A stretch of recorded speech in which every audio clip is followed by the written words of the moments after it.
Assalamualaikum warahmatullahi wabarakatuh. Berikut ini adalah video praktik pembelajaran pada RPP ketiga. Selamat menyaksikan. Assalamualaikum warahmatullahi wabarakatuh. Waalaikumsalam warahmatullahi wabarakatuh. Mungkin bisa kau rindu.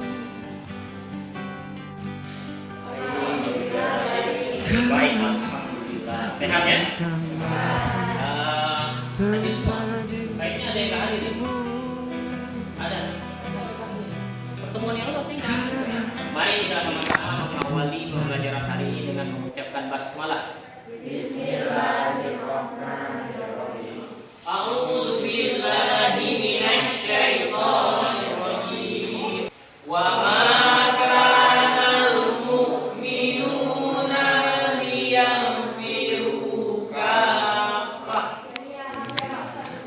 ingin menjadi sesuatu yang mungkin Buya Hamka ya Buya Hamka aku ingin kau tahu. ya Haji Ahmad Dahlan Selalu Sultan memujamu Sultan Mahmud Badaludin keberapa? tanpamu sepinya waktu merantai hati.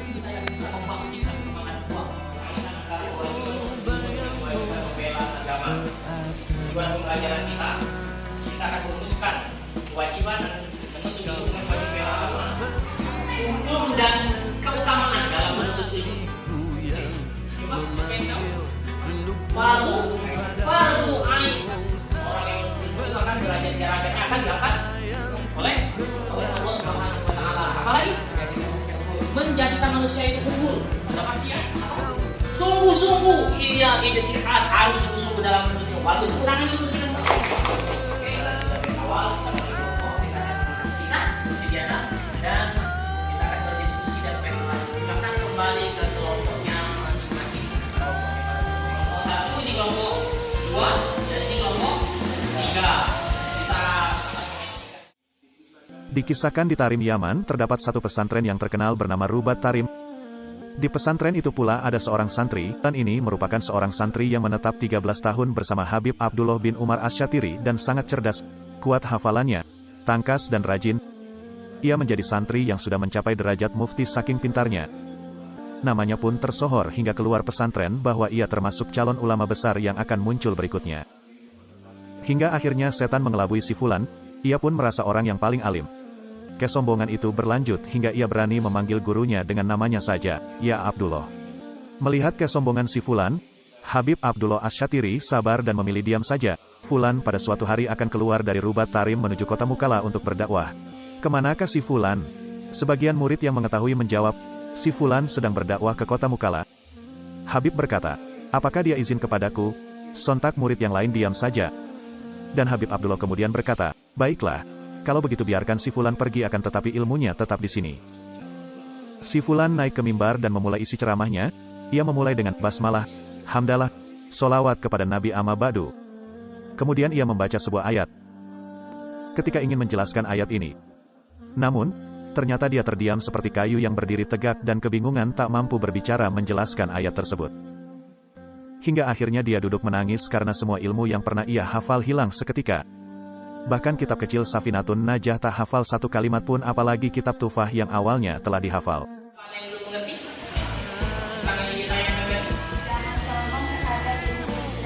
Jangan sombong terhadap ilmu yang sudah didapat.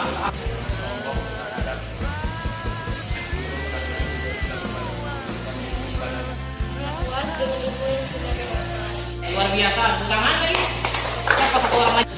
Kemarin kita membahas tentang surat At-Taubah ayat 122. Sekarang surat Al-Hujurat adalah ayat 11. Kita baca terlebih dahulu dari Walladzina utul ilma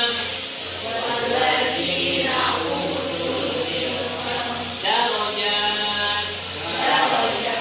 Terjemahannya? Niscaya Allah akan meninggikan orang-orang yang beriman di antaramu dan orang-orang yang diberi ilmu pengetahuan beberapa derajat. Iya. Ada hadis yang diriwayatkan oleh Imam Muslim. Nomor hadisnya 2722. Allahu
وانت عايزنا بحب لو تضيق الأرض نسكن كالغل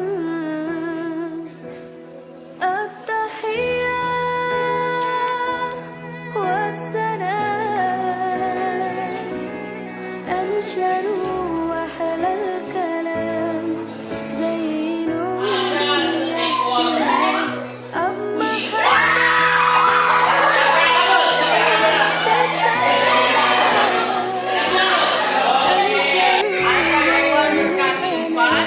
yang dia lihatnya ternyata mirip seperti hewan kuda. Assalamualaikum warahmatullahi wabarakatuh. Kewajiban menuntut ilmu mempunyai kaitan dengan kewajiban membela agama.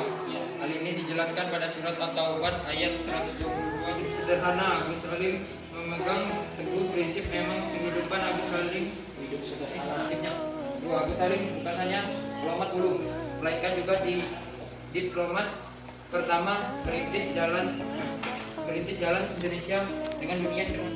Lari dengan nama masyarakat berarti bendera kebenaran lagi di Godong Gadang Agama Sumatera Barat Hindia Belanda 1884 tinggal di Erfurt menanya belajar dan pendidikan yang besar Muhammad Haji Agus Salim dikenal masih menghormat batas-batas dan menjunjung kode etik.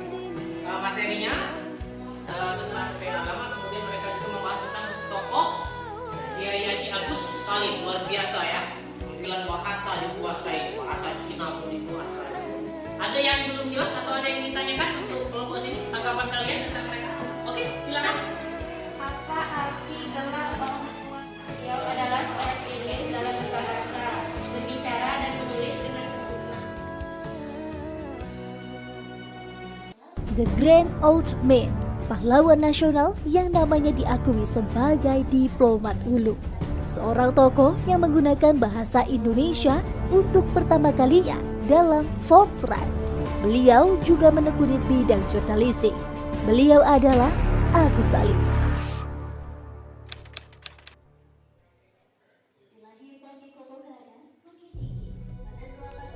Ia menjadi anggota Volksraad pada usia 37 tahun dan untuk pertama kali ia memperkenalkan bahasa Indonesia dalam Dewan Rakyat. Assalamualaikum warahmatullahi wabarakatuh.